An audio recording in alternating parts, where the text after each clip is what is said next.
ফ্রান্সকে পুরোপুরি নাস্তানাবুদ করে ছাড়ল স্পেন, আক্ষরিক অর্থেই তাই।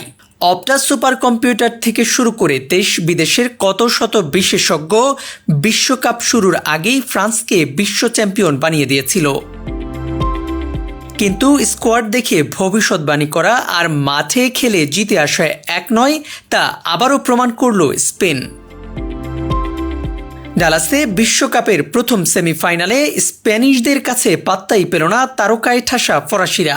পেনাল্টি থেকে মিকেল ওয়ারজাবালের পর পেদ্রো পোরোর গোলে ফ্রান্স 2-0 ব্যবধানে হারিয়ে ফাইনালে উঠল স্পেন।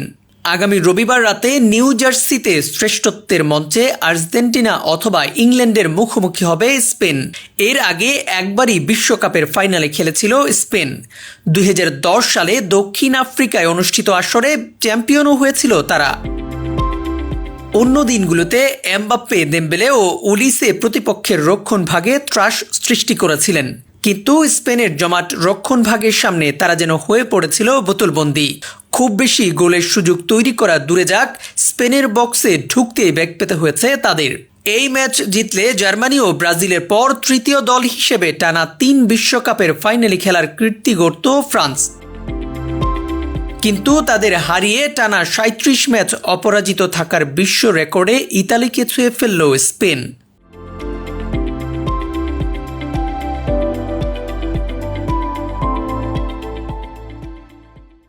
ইউএফটি ফার্স্টের সাথে ট্রেড করুন যে কোনো জায়গা থেকে। ক্যাম্পাসে ক্লাসের ফাঁকে, ঢাকার জ্যামে বসে কিংবা ঘরে বসে, ট্রেডিং এখন হাতের মুঠোয়। তাই ট্রেড করুন যখন খুশি, যেখানে খুশি।